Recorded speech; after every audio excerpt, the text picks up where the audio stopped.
Welcome everybody to another episode of Wasted Wagons, the most rootinest, tootinest podcast on this side of the East Bank of the Mississippi River. Woo! Hey guys, welcome back to another episode of Wasted Wagon. Howdy, partners. We talk about all the crazy stuff. Y'all know this by now. We are on Spotify. We've uploaded our first 2 episodes and more to come. I do want to let y'all know that we have a Twitter account now. Yep. Twitter, Facebook, and Instagram for all you followers. Please like, share, subscribe, comment, everything. Please, everything. That helps us out. And maybe one day we can get some sponsors. Right? Tell your ma, your auntie, all your peoples. Everybody. To all your female relatives that will really enjoy what we talk about. And this episode, we plan on talking about the card hall, the card show that we went to. We mentioned this last show. We're going to talk about our top 5 is going to be favorite wrestlers. Then we're going to jump into maybe some preseason football and what to expect with the regular season games coming up. But it's going to be a fun episode, everybody. I'm glad you all are here with us again. And let's jump right into it. What are we drinking, guys?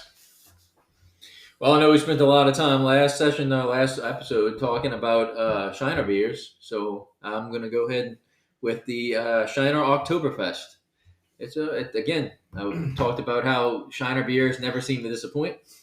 Shiner Oktoberfest is not far from that. Really good. Not quite as good as the Shiner Bock, but it's probably my second favorite Shiner beer. Currently, right now, I'm to kind of piggyback on what Travis said. I just came from walk-ons from dinner with my in-laws and my wife. It was wonderful. I actually had 2 Shiner Bocks there. Glorious. Before coming here, and now I'm currently drinking a Yingling Hershey's chocolate porter. Jessica's uncle actually gave me a 6-pack of this. It actually has a whole pallet full of cases of Yingling Hershey's porter, which I'm sure he'd be willing to give to us because he packs a lot of chocolate. He would donate that fudge. Sounds like he would donate it to the wagon. Shout out to Hershey's because we all love chocolate. Shout out to Gene, Jessica's uncle Gene. He's got this shit stored up. Is he our first sponsor by donating cases of beer to us? Sure, we can get Gene to sponsor us. Well, thank you, Mr. Gene, for your lovely donation. Now, in case you guys don't know, this beer in and of itself is primarily a winter beer. It's mostly sold during the Christmas season, but somehow they have cases. Maybe it's old. I don't know. You're around at Gene's house. I don't taste it. We don't taste the oldness. I don't taste the old staleness of the beer. So it must be good. Still pretty delicious. Since we're talking about sponsors, this is the second consecutive episode we've mentioned Shiner beer. Shiner, if you're listening, we could use some sponsors. Special Brewery, if you're out there. Shiner. We're talking. Come on, baby. Come sponsor us. Hit us up on Twitter. You know where to find us. Mike, what are you drinking? I am a bum. Okay? I I noticed Mike came empty-handed today. I am a bum off the street. And I was trying to make some time to go get some beer at the store, and I did. I had some other commitments. So I have old trusty Modelo that I still have in the fridge. Somebody's drinking Modelo at every episode so far. No, I had a Yingling. Not you. I had Modelo last time. One of us had it. I think I've had it the first 2 It's a good episodes. beer. I'm bumming. So Modelo, are you listening? I do like craft beer. Okay, don't get me wrong. I was a bum today and I couldn't make it to the store. I had a Modelo Negro yesterday for a little afternoon special. Very nice. Well, I polished off my Shiner variety pack with the black lager it was. Oh yeah, I saw it sitting on top here.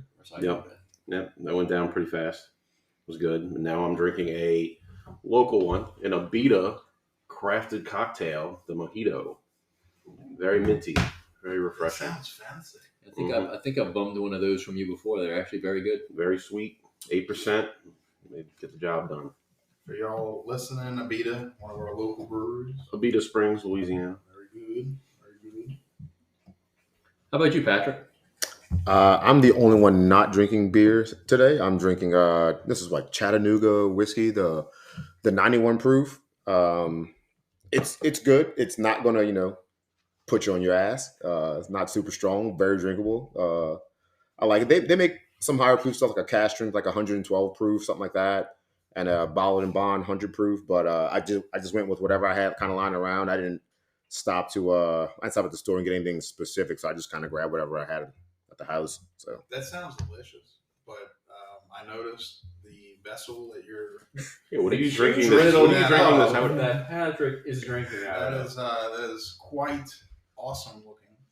it's I'm a little jelly. I'm just saying. it's a little 10 ounce Yeti, brand new by Jameson. They got it from work. It's adorable.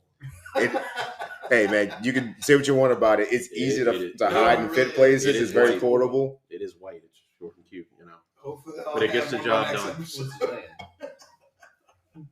Like I said, say whatever you want about it. Hey, It- it's getting the job done. It holds my whiskey or my wine, Yeah, whiskey. my beer just fine, and it keeps it kind of cool. So at the end of the last episode, we were probably all saying whiskey. Yeah, whiskey. Yeah, we got a little sauced Cool up. Whip. Cool whip. Got a little sauced up last week, but that was okay. We had a good time. Before we go on to the next topic, I just want to say I got a notification on my phone that Gunnar Henderson bashes a go-ahead 2-run home run in the bottom of the eighth. They beat the Rockies, which, I mean, that's a shit show of a team, so they should have beaten them a whole lot worse. But Gunnar Henderson's been quite a freak lately. I will say that. Goes. Well, Todd would also like to hear this. I'm getting alerts that the Guardians are beating the Blue Jays 5-2 in the top of the ninth. I'll take it. I don't have alerts set on for the Cardinals because I don't want to know. I barely want to know about the Guardians. They've given me enough pain so far this season. I don't need updates. I'll check it when I'm at home. My alert is that it's supposed to be 102 degrees here in New Orleans tomorrow. Nice. Great. So wear some good boxer briefs if you don't want to stick it. Or wear nothing. Speaking of the St. Louis Cardinals, we discussed that towards the middle to end of last episode that we were going to be going to a card show out in Kenner at the Pontchartrain Center. And I was going to ask everybody what kind of hauls they brought in. Let's go ahead and start with Patrick because I set aside a nice Ozzie Smith Diamond Kings card because if you listeners remember, Patrick did say he was on the search for some Ozzie Smiths. Found a nice one. It was only $1. It was only $1, probably like a mid-90s Don Ross Diamond Kings. And set it aside for him, told him where it'd be, and I think Patrick walked out without it. You're correct. I got distracted by people watching. Kenner brought their finest out to the Pontchartrain Center, and I never made it back to. Well, I made it back to that booth into that station, just never went back to go find it. So yeah, that's on me. I didn't bring back anything other than good memories from the card show. However, do you know what a blurred is? A blurred. Yes, BLERD. It's 2 words combined into one. I'll give you a second to think about it. Nerd is part of it. Nerd's part of it. But take the pumpkin and a nerd. No, not quite. take the BL. Think about it. Nerd plus BL. We give up. I'll A blonde? no. Black nerd. Oh. okay. Mm-hmm. So I'm outside the convention center and I'm just waiting around for to get ready to leave, and some guy walks up with a shirt that says Blerdfest, and I'm like, what the fuck is that? And he walks up, hands me a card, and it's for the Blerdfest 2023 and 2024. Hey, Patrick, you're black. You look like a nerd. Oh yes, it's real. I will send the group. I didn't get my card. He was giving out to everybody. It wasn't just me. It wasn't discriminatory. I think they're all inclusive, I assure you. But yeah, the dude gives me a card and it's like Blerdfest 23. I'm like, the fuck is this? Like I learned what a blurred was like 2-3 months ago, and I was like, oh, this is a great insult. I thought it was like just like a local thing. Yeah, like I'm no, trying to say you don't know if it was a compliment or a racial. Whatever. All wrapped into one. I was just blown away that there's something called Blerdfest and that Hey. a group of people get together to nerd out. If it exists, whatever. they're gonna make a fest out of it. And they wanted Patrick there. Maybe so, but like no, like legit, like there's one in New York and New Orleans this year, and they've already passed. But the ones next year, I'm thinking we gotta go. It's right after the furry convention. Podcast from the Blerdfest. Yeah, we can live cast from the Blerdfest. I'll get a camera and walk around like a body cam and do some interviews. What kind of things are there going to be at this Blerdfest? It's like Comic-Con just for Black nerds. Blerdfest. Blurred. Blurred is the word. Yeah. So I think it's I think it's May of next year. So I got almost a whole year to figure out what kind of costume I want to wear. But I'm inviting all of you to join me at Blerdfest next year. So I, this is probably the second time I'm mentioning this show with a radio show I listen to in the morning called The Woody Show. Shout out to The Woody Show. I think you've shouted out 3 times. Well, shout out to The Woody Show. Great. Gets me through the Follow morning. us, Woody Show. Come on. Gets me through the morning traffic. But they do have a character on the show. My personal favorite character on the show, his name is Seabass. He's most popular for doing the cart narcs where he shames people for not putting their grocery carts back in the cart corrals. But one of the things that he also does is he does wear a GoPro, and he goes into certain events. He'll find drunk people on the streets and interview them for a segment called the DUIQ. But kind of like what you said as far as going to this Blerdfest wearing a body cam, he actually goes to the Insane Clown Posse Festival. The Juggalos. Running of the gathering of the Juggalos. Yes. And he interviews people with his body cam on, and I'm pretty sure that's some pretty fascinating sights over there. So we should be going to Gathering of the Juggalos. Maybe so. Maybe next year we just do a tour of like just different Comic-Cons. Hey, I can put my makeup on from back in the day. We could go to Red Dress Run. We can go to Comic-Con next year. Blerdfest. Comic-Con's a definite, man. I'm definitely going. Did you see some of the people coming out of Comic-Con last Saturday? Oh, that Saturday? Oh no, I didn't know that one. No, I wasn't paying attention. Oh, I know you were people watching. Oh yeah. So like when I walked out to leave, we're just kind of waiting around, just looking at people and like, dude, let me tell you, some of the costumes, they weren't the highest quality, but the dedication they put into it, they had some good ones. Look, go to one of the convention center. Mm-hmm. And I think that's kind of a sign where the big one comes in January every year at the convention center, but the fact that people must want more Comic-Cons, and if they're going to have a big turnout out in Kenner, and they actually have one that's a little bit of a smaller one that comes to the North Shore. I think it's coming in October. So yeah, more Comic-Cons. It's great. Yeah, but the card show we went to, man, that was totally fun. And look, I had been to a card show since I was 15 years old, maybe. Probably, yeah, something like that. I'm gonna say I was impressed with how many tables were set up at this one. I was thinking it was gonna be really, really small. I know it was at the convention center, but it was shared with a Comic-Con, so I thought it was gonna kind of all be in the same room. Well, there was 2 rooms for the card show. That was impressive. I didn't think that was gonna happen at all. So I was really impressed with the number of vendors they had there and just the number of people in there in general. Because Mike told me, "Oh, it's packed in here," and I didn't really believe him. I was like, "Right, it's a card show. Like, yeah, mm-hmm. Who's there?" And you walk in, you see Mike wasn't lying. There's a ton of people there. I had heard over the years that the price of baseball cards have gone up because of the fact that they're not producing as many as they did back when we were younger. So some of them are a little harder to find, and that's why you may have these sellers selling cards for $200-300 a piece, some even more than that. So part of me wondered heading into the show, was there still going to be those dollar boxes or the quarter boxes that used to be there when we were kids? And those were the best. To my surprise, there was a lot of dollar boxes, and that made my day. I ended up coming home with about 30 cards. The Ozzie Smith that I didn't buy was only $1. It was only $1. Shame on you, Patrick. Shame on me. And it was a non-rust Diamond Kings, Pat. I know. I came home with a bunch of cards too. Got some good deals, and I got a lot of dollar ones. I got some $10 ones or whatever.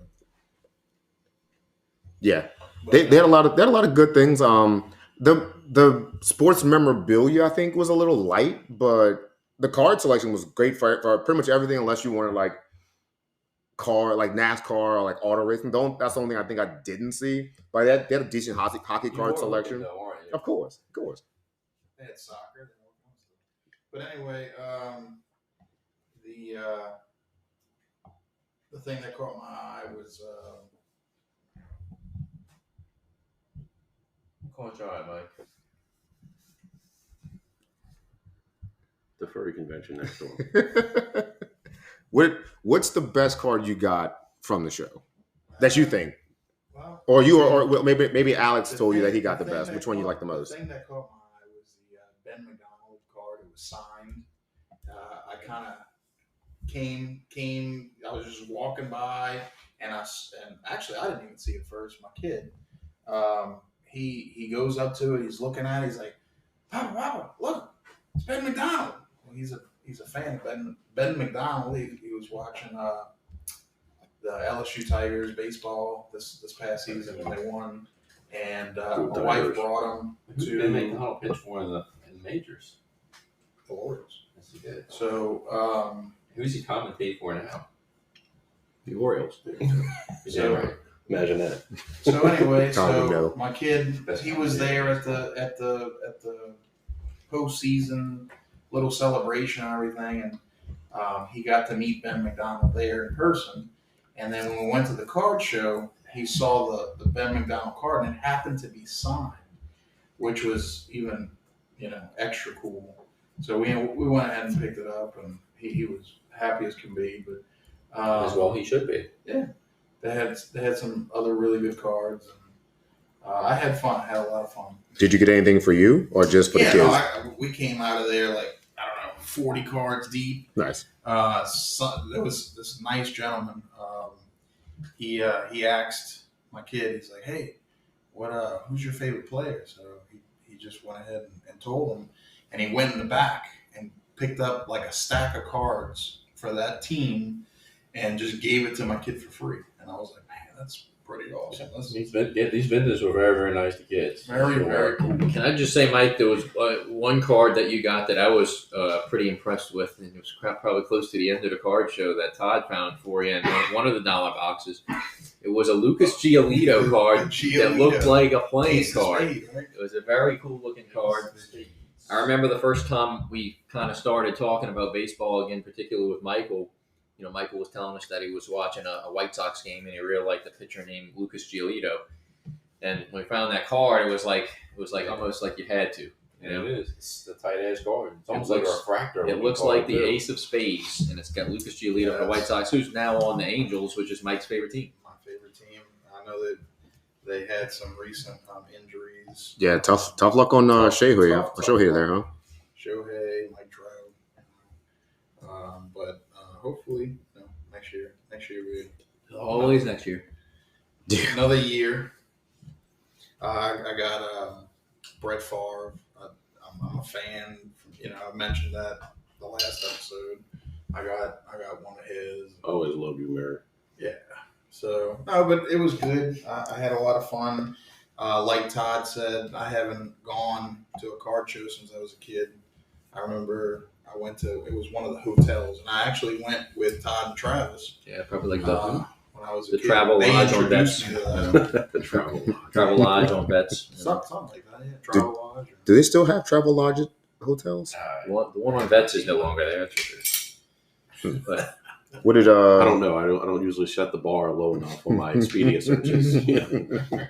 It's called, so that one's called the Roadway Inn. And I know this because of my employment. And I frequent there quite a bit. And it's not not for good business. Wait, is that the Not- green? not for That's the good green business. one that's on the off the interstate by the Vets exit. no, it's on airline. No, Oh, okay. I know what you're talking about. Evergreen Plaza. Oh, Evergreen Plaza. That that place is That's something another- special. That's another- That's a straight fucking flea But market hey, right there. we're not trying to, bash these places. It's not the place. It's No, we don't do that. It's the people. But you mean the hotel / motel that is nothing but People or is it- drugs and sex workers going in and out of? Okay. People or is it the insects? I mean, yeah. I have a feeling the patrons or the people that go to that kind of place not really listening to our podcast. I think we're okay. No, but I ended up walking away with some of the players that I mentioned on our last episode. I found a good bit of Chris Olave's, which is definitely something I was looking for. Some Joey Bosa's, some Christian Yelich's. I think the player I walked away with the most cards of, though, and found for the best price, which may or may not come as a surprise, basically based upon his recent struggles in the NFL, but I walked away with like 6 or 7 Baker Mayfield cards, all very good. They're probably my favorite cards that I ended up getting at the show, and for a really good price. And what jersey? Mostly Cleveland Browns. Actually had a couple of rookie cards where he was wearing the Oklahoma Sooners jerseys.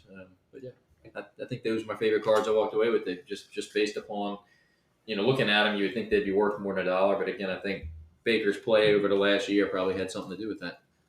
Solid. Give a nice little repost of the Baker Mayfield winning the starting job in Tampa.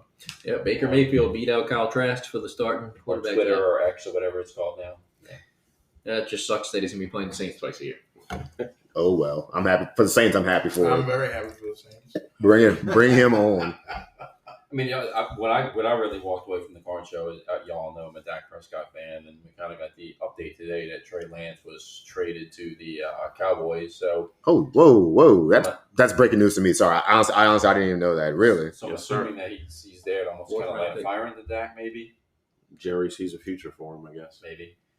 Well, if you look on eBay, Dak Prescott cards are pretty much more than what I want to pay for, cards nowadays. I'm almost 40 years old. I'm not paying over $5 for one card. It's just not happening. You're making the big bucks now. So, But I really walked away with a good bit of Dak Prescott's at this card show for a really good deal. So, a nice stack. I'm happy with that. So that's going to be my takeaway from the card show. I found some other players I really liked.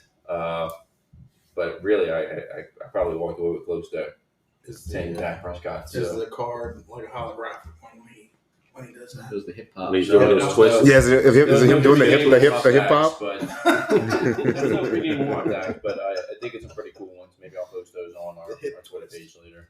Okay, so you say you wouldn't pay more than $5 for a Dak card. No, I mean I'm 40 years old. It's a piece What- of cardboard. I'm not looking to pay that much. What if it was Dak at Mississippi State and signed? Because you're a State fan too, so maybe a signed Dak Mississippi State card? Maybe it would 10? 15? I would have to know it's authentic though. Okay, let's say it was authentic. Would you pay $25 for it? Maybe 15. Okay.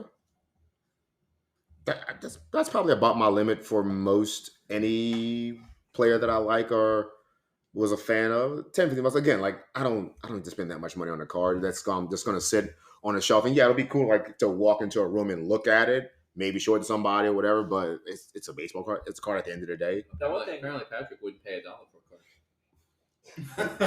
piggyback on what Patrick's saying. One thing I kind of regret about the card show is that Bobby Hebert was there and he was signing from 10 to 11. I mean, obviously Saturday morning, I'm not rushing to get to a card show at 10 o'clock in the morning. But what I do enjoy is I like meeting these people in person and getting their autographs. Like we mentioned in the top 5 football players on episode 1 that Deuce McAllister is my favorite player. And just meeting him in person kind of really solidified that for me because he was just so willing. He just sat there and was talking to you the whole time, just so interested in you.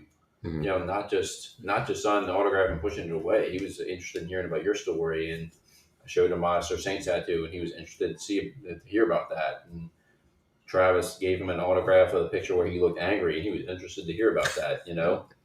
So that's why I personally like going to these autograph signings where these players are signing in person because I know it's them, and they always really have an interesting story to tell while they're talking to you. We actually tweeted that picture to Deuce of us getting the autographs, and he actually retweeted the picture of his angry. He called it his angry Deuce.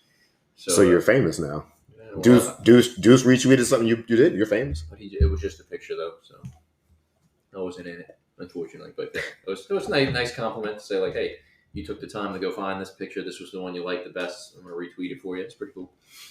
And look, Ben McDonald, if you're listening, I follow you on Twitter. I'm a huge fan. I think you're the best commentator in sports today. Loved you when you were on the Orioles. Mike got to actually meet you when You gonna suck this dude it was off? Jamie that got to meet him.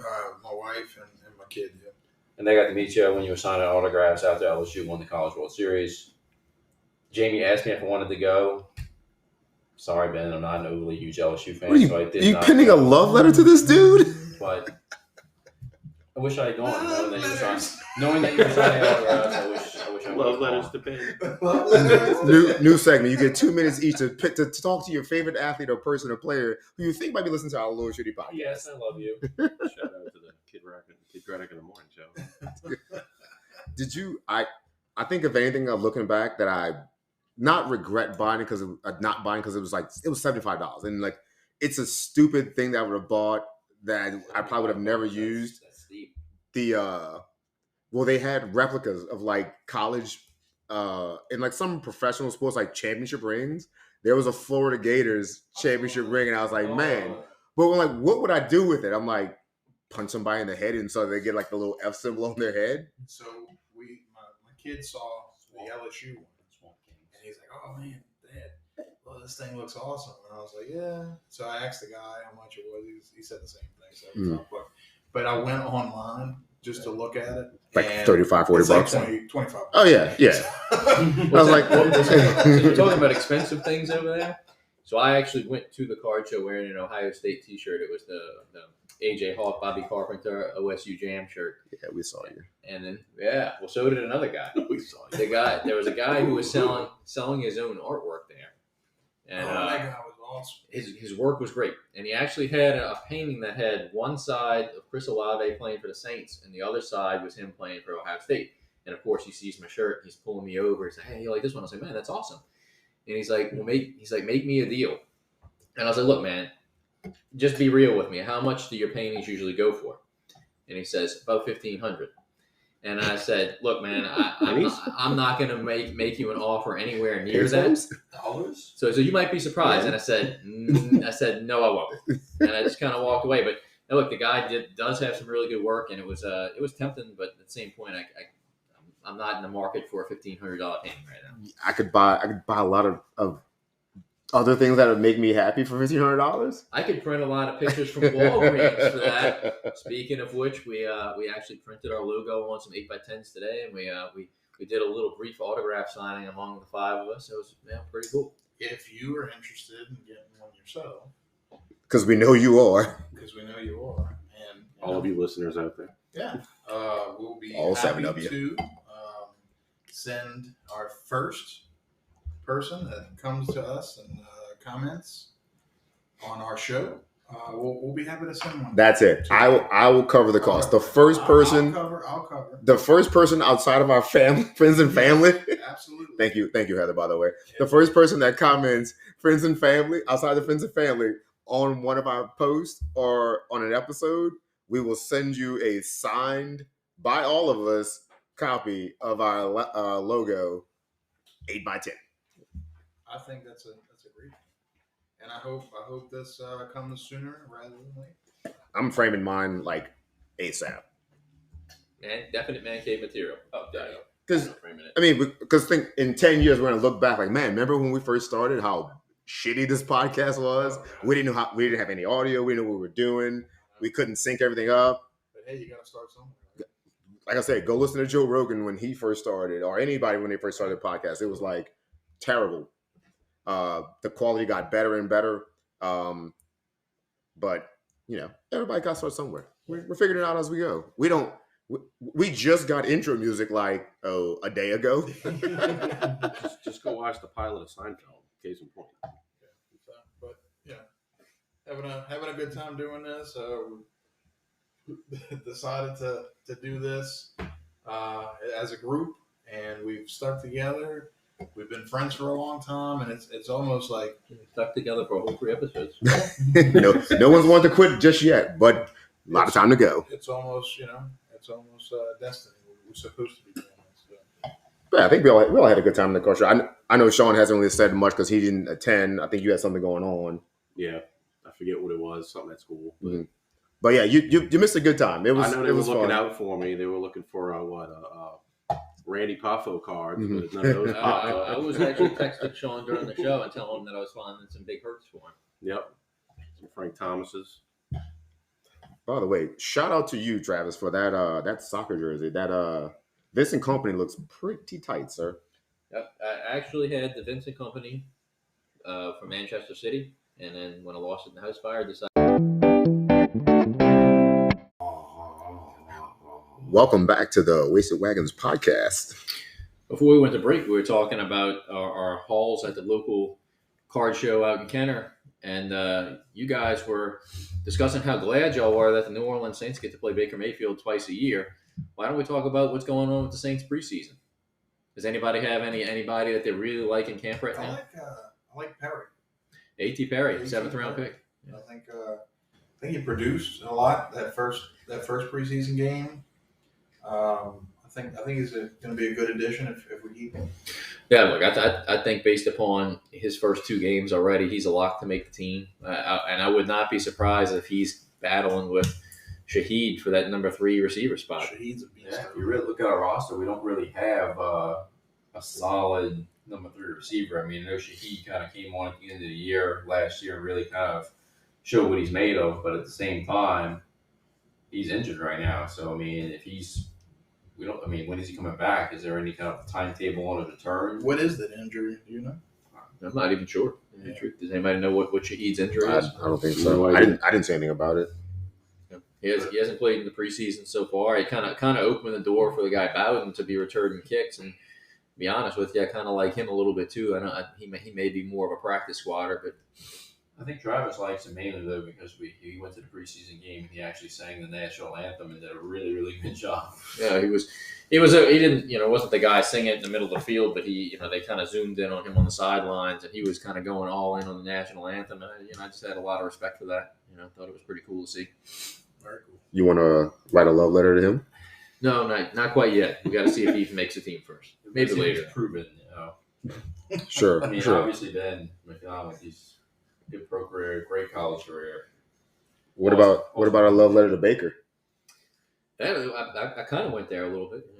It's just hard to confess my love for Baker right now, just knowing that he's got to play the Saints twice a year. Yeah, he ain't gonna look good in his creamsicle Bucks uniform. Those are gonna be sweet though. He won't look good in it, but those are gonna be sweet unis though. They were always like classic. I like it. They are as much as I hate the Bucks.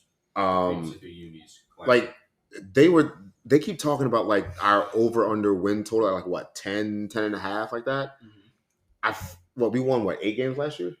Yeah. 8. It was 8-9, Yeah. I want to take a bet and a flyer on 11 wins. Oh.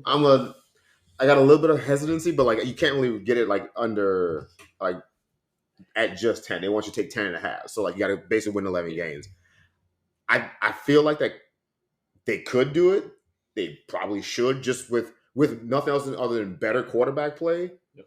They should get to 11 wins, especially with the rest of the division with a rookie in Carolina, Desmond Ridder, who's basically a rookie in Atlanta. Granted, they were pretty good on offense with Baker Mayfield, who's pretty much underachieved.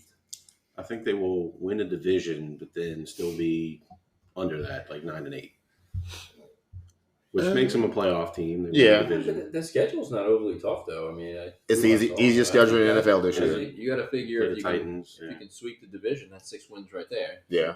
You got to win a couple more. And then you play the AFC. We play AFC South. I saw we had the Patriots in there. Yeah, that should win that game. Who do you think is going to make the biggest difference this season For the Saints. Yeah. Look, I went on a rant last episode about this. I think the biggest difference maker is Michael Thomas.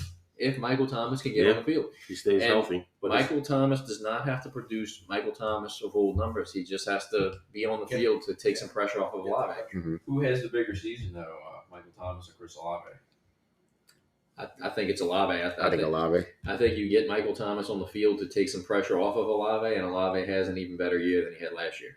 I think Olave, they do different things on the field. Like Olave will go downfield deep for you like that. So I think he's got the biggest potential to impact the game. But like Travis said, having Thomas out there to get people a double coverage maybe away from Olave a lot will help. I take Olave. He is the big play threat, and I don't want to get into Michael Thomas being like slant boy or whatever like that that somebody called him. But I mean that's kind of what he does. But That's Kind of a known fact. kind of like well, yeah, but like I'm not gonna throw an insult like, oh, he's just a slant boy. Like yeah, that's what he does a lot of. I ain't gonna trash him for it. It's what he does. When But healthy, Michael Thomas is probably one of the best receivers in the NFL. I mean, Look, Michael Thomas, if you listen and prove us wrong, show us that you can have a better season than Chris Olave. He's absolutely going to listen to this before the season starts. We're going to tag him on Twitter. You too, Derek Carr. You better show up. At Can't Guard Mike. So Derek Carr, you think he's going to do good? I'm kind of torn on Derek Carr. Like, I like him, good player. I think he has the pieces with us. Yeah. To actually make the difference. I'm hopeful. I'm hopeful too. Yeah. I mean, he we only really saw him that one preseason game. Not to be a naysayer, but Jameis had a good drive and went down and scored a touchdown in the preseason last year, and everybody was like, "Oh, we're all set." And then look how the season panned out. Well, yeah, Jameis. If you look from game 1 to game 2 in the preseason, Jameis Winston has that nice touchdown to A.T. Perry in game 1, but then game 2 he comes out and he kind of looks like Jameis of old, where he's running around, scrambling, and can't find a receiver downfield, taking sacks.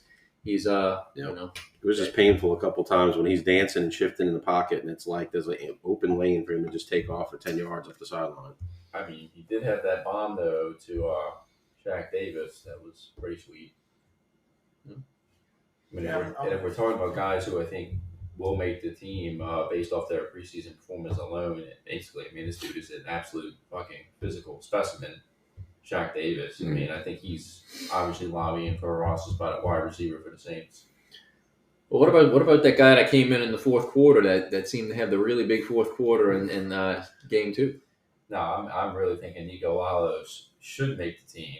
I know that they're very, very heavy at linebacker right now, but the dude had a phenomenal fourth quarter. And what a story that is, though, that he's an undrafted rookie out of Dartmouth.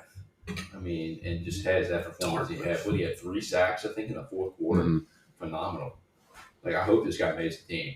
He's earned it. I mean, really, can you ever have enough linebacker depth?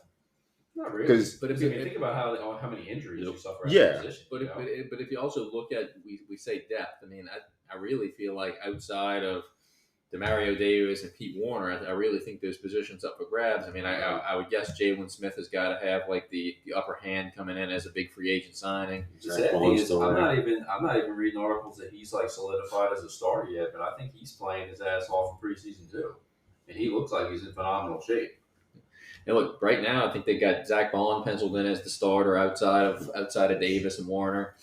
And, Zach Bond, I think Zach Bond plays his butt off, but I do think sometimes when he's on the field, he's prone to mistakes. So I really think Lyles could come in there and be, may not make the team and may even be a contributor at some point. I mean, I hope you're right. I mean, I have a feeling that what the Saints will probably do is practice squad him, being an undrafted rookie out of Dartmouth, despite the fact that he literally showed everybody up. And I know it was against third string. I mean, but he had like 4 sacks in the fourth quarter. I mean, it was something pretty impressive to watch. He definitely produced. Yeah. That's for sure. What's your biggest concern? Like, your biggest, what's the thing that's going to prevent or hamper or slow down the Saints the most from, like, let's say, not so much just winning the division, but like doing something meaningful? Okay.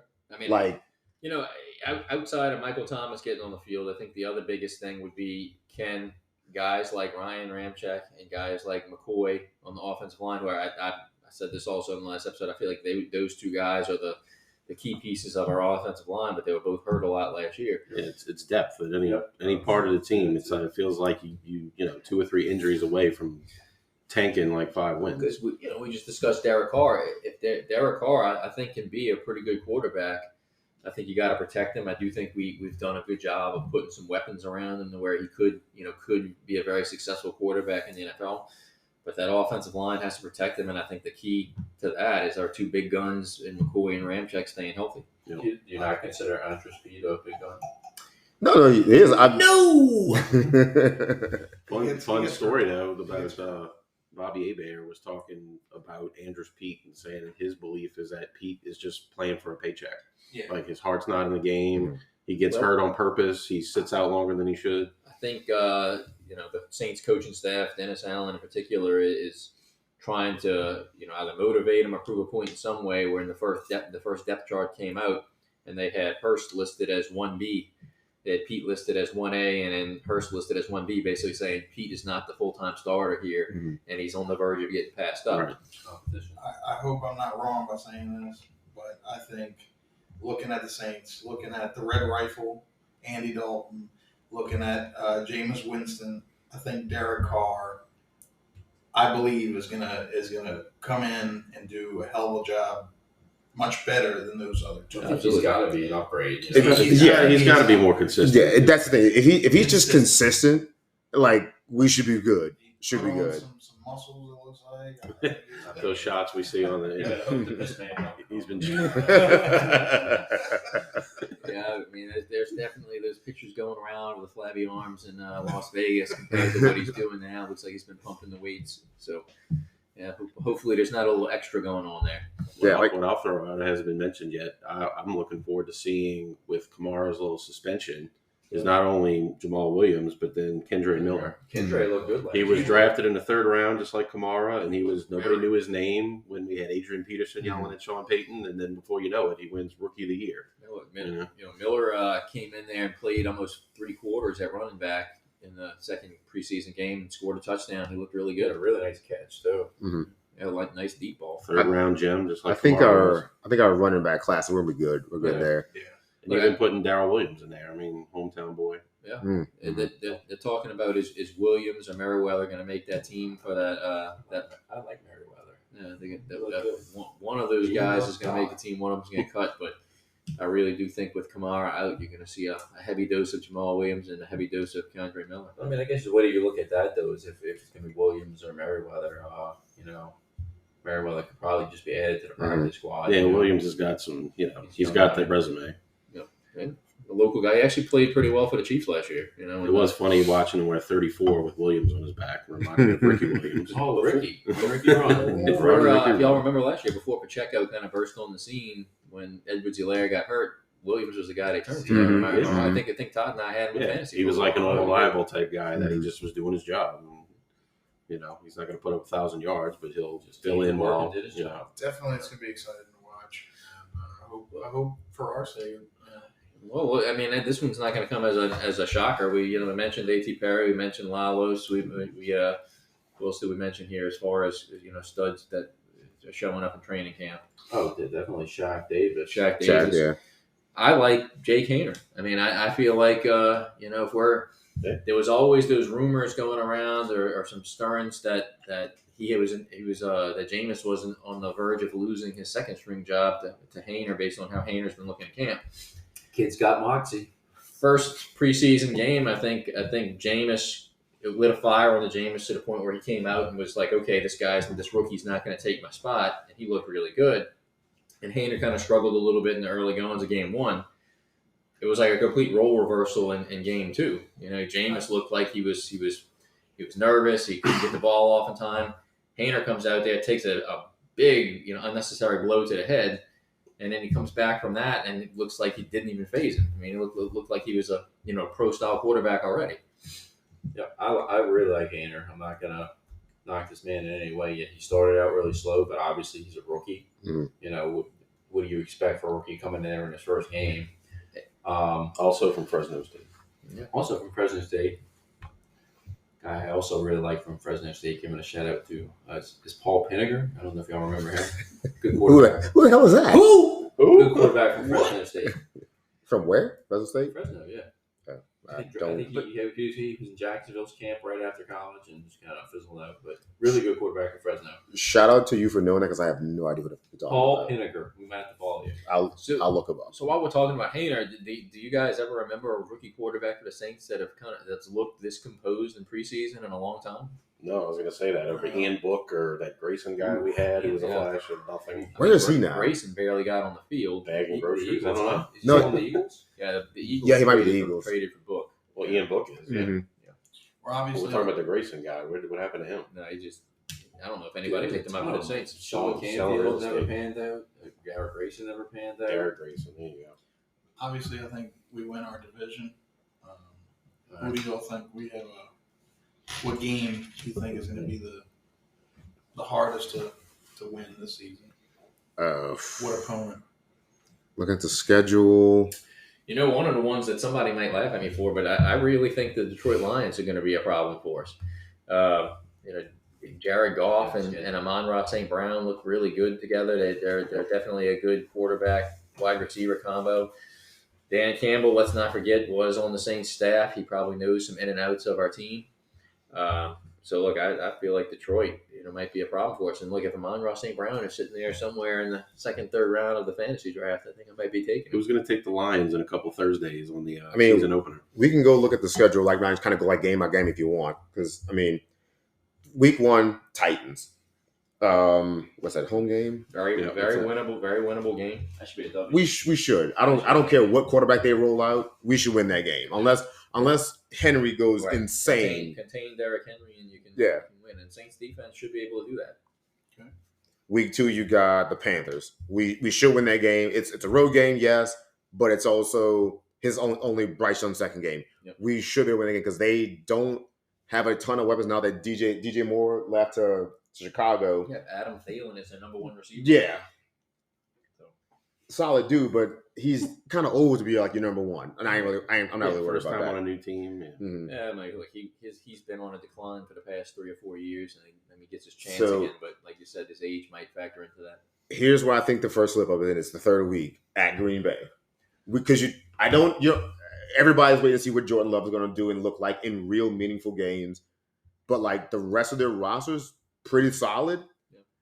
Going to Green Bay, granted, it's not like the frozen tundra, cold, but it'll whatever. you're but going to play Green Bay in September. yeah, it's still just going to be a tough game going on the road with a new team week 3 against an opponent that's probably pretty decent, just depending on the quarterback or whatever. They still have a good defense that people don't give them credit for. Yeah, I think the Saints are going to have to put up points in that one to win, and it also really depends on how Love looks in his first 2 games.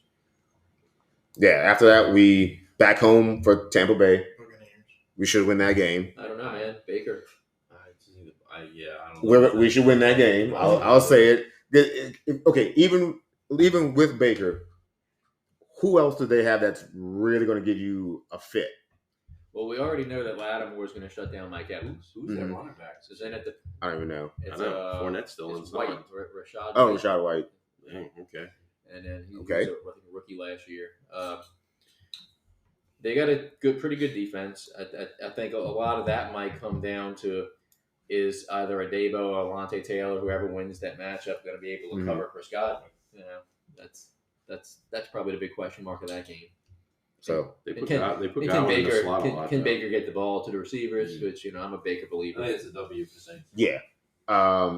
Being a home game, Next game, I don't think it's a trap game, but like maybe a game that they just kind of hang around for a little bit longer than they probably should is at the Patriots. Yeah.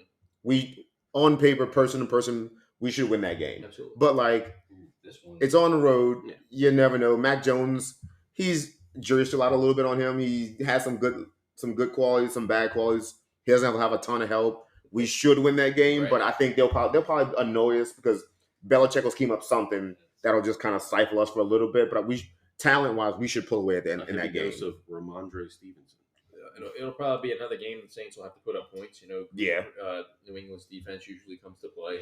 I've seen one that's Trap game is more the next game at the Texans. We're going through these games. We're going through the schedule game by game because I see one that's probably going to give us a lot of trouble. So like I said, at Houston, again, That's Stroud is pretty talented dude, but he's a rookie, so he should. That's a straight W. Yeah. Stroud has struggled in the preseason. I'm a big Ohio State fan. wasn't a big fan of him at Ohio State. He did I'll be close to winning the Heisman, but I'll be curious to see what our O-line does versus Will Anderson, and if he can wreak any kind of havoc and pressure on us. Now, the next one is the one I'm talking about with the Jaguars with old T-Law. I think that T-Law. I think Jacksonville is on the rise, man. I don't think we're winning that game. I don't think we are. I don't think we're winning the game.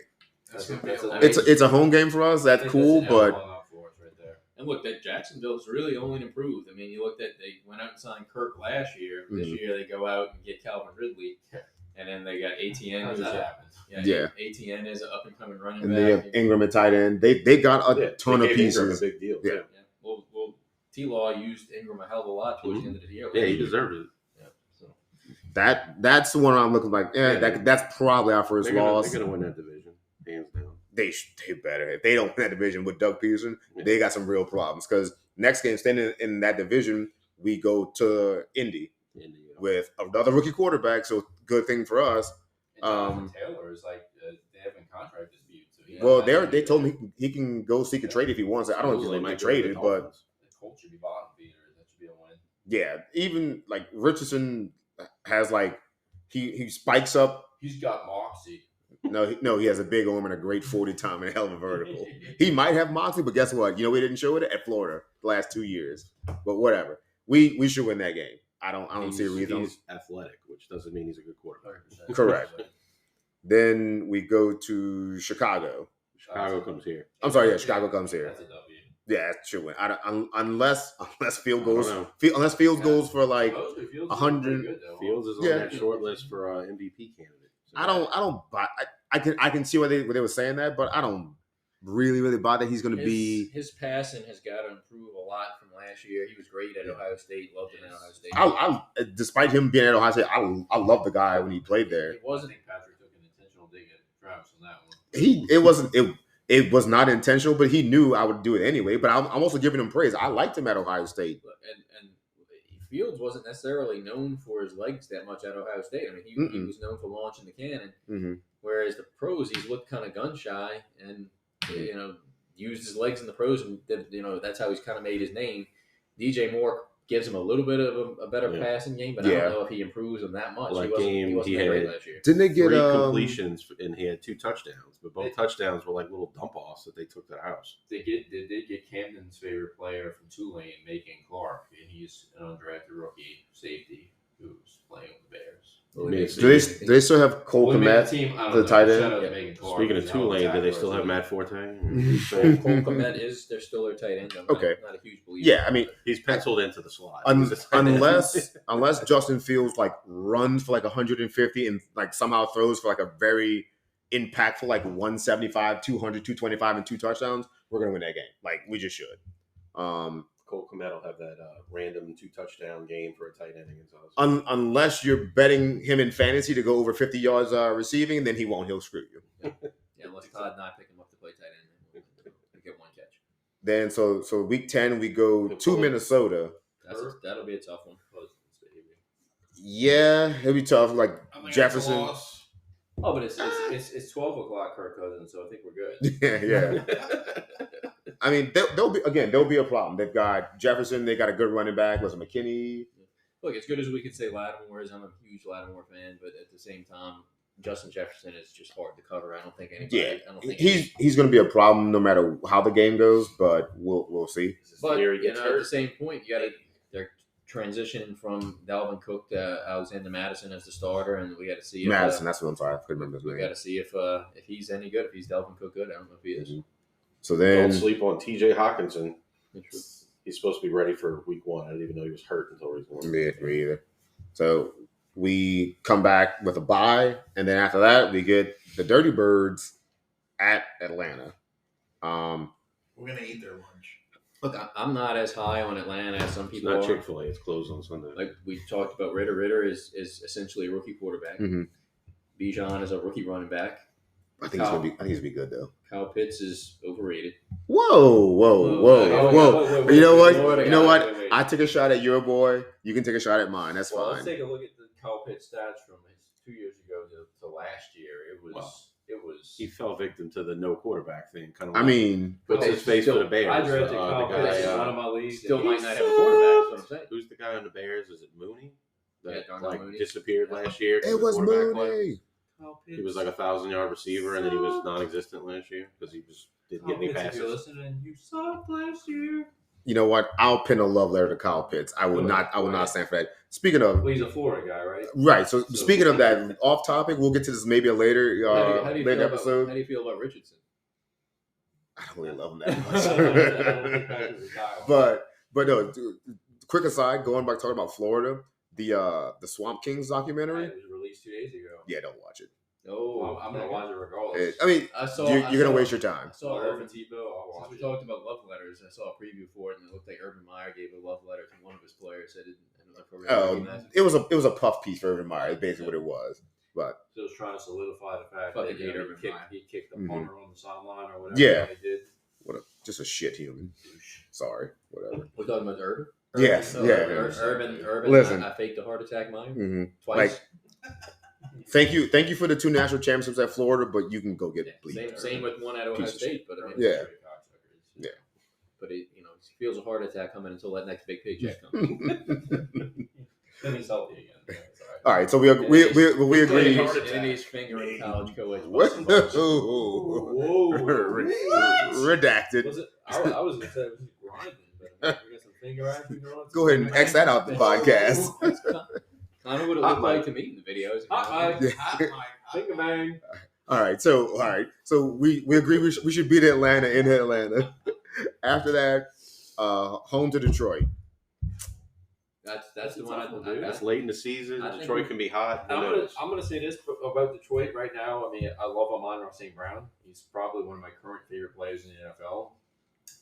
And also, I think one of my favorite coaches in the NFL is Campbell. I really like Amon-Ra Campbell. St. Brown has a special He's very, place in very me and Patrick's heart. true, Mark, if Seems you're to win listening. his players over. I really like the guy. I think a lot of people thought Campbell was like a joke from his prior coaching styles, but yeah. like you watch him, like how they play for him. The dude, Players love him. he coaches hard. He wants to be tough and like man and whatever that, but he gets results. True story that Jar- for the boycott bowl when the Saints lost to the Rams due to the no call, and Todd and I and I think our wives too went to go see the movie Glass with Samuel L. Jackson in the movie there, and who walks in with their family? Dan Campbell. Dan Campbell was also boycotting the. Yeah, I wasn't there. Oh, you weren't there? Mm. Maybe it was just me and Heather, but went to go see Glass, and I thought you were going to say Amon-Ra St. Brown. And in walks Pretty Dan. obscure. In walks Dan Campbell. Dan Campbell and his wife. So they also had the idea to boycott the Super Bowl that year. Nice. All right. I sort of blurted it out, but Amon-Ra St. Brown has a special place in our heart. Yeah, he does. Shout out to Mark if you're listening. Yeah. So we Rashad come back. We come back with home against the Panthers. Oh, yeah. No need to cover that. We should win that game. No, We think we're going to win that game. Then we've got the Giants. Tapo Chico. The Giants. Giants. It'll be a tough-ish game, but I think So my question mark with the Giants. Who's going to be hurt in that game? Who's their wide receivers? It's Shepard. Sterling, Shepard, and Sterling, Waller? I mean, yeah, that's it. Waller is essentially their target. I mean, it's just, Shepard will be hurt by week 5. mhm. Yeah. Who's their other receivers? I just it's the Saquon Barkley, Darren Waller show, I guess, and Danny Dimes with his legs. Maybe I don't know. I'm not a huge believer in the Giants. I just think Danny Dimes just kind of come along over the. He really has. A lot of people criticize him, but I think he's kind of stepped up a bit. I just don't. I don't think the Giants have done a good job of putting receivers around the guy, other than picking up a nice tight end. Yeah, I think Kenny Saquon's Galladay good still on the too, roster? so. Saquon's disgruntled because he had to sign the franchise tag. Yeah. So He was offered $14 million and he turned it down. Yeah. What a crybaby. agreed. All right. After that, we've got at the Rams. Should be a W. Yeah, I mean they don't scare me. They're giving the Rams Yeah, over last under year, wins so. like 6.5. So I mean, Cooper Cup's a little banged up right now. We'll have to see how he returns. And It's only I fair mean- also that he have like magical health problems all of a sudden for being like 32 years old and in Mhm. shape. Yeah, it's called losing. having like, a bad Yeah, roster. losing, right? It's called sacrificing everything for one Super If Bowl. we're talking about fantasy here. Like, does Cam Akers have anybody pushing him? I mean, Cam Akers seems to be the guy. yeah, Mhm. he came on at the end of the year. All right. So then the last 2 games, the division games, we go to Tampa Bay. I think we all feel like we should win that game. Bigger. Yeah. And then back last game at home against the Falcons again. Mike Evans' first season without 1,000 yards. Last game, we're Write going that to down. rest our starters. Kyle Pitts sucks. We're going to rest the I'll let that starters slide for, this time. Overrated. All right. We're All gonna right. rest the starters because we already have the division locked Yeah, up. we have it locked up. There's no reason to do anything with that. So cool. So what? We all think maybe 10, 11 win? All right, let's go around the room real quick. 11 wins, yes or no? Yes. I think so, yeah. Based off of I think so. yeah. Yep. After just going through that schedule, I I'm think going to go 9 or 10. So Sean's got 9 or 10. Mike has 11. Todd's got 11. Travis has 11. I'd be very happy with 10. I'm just saying. You know what? I'm gonna do it. I might not bet it with my money, but I'm gonna go ahead and take 11 wins for the Saints.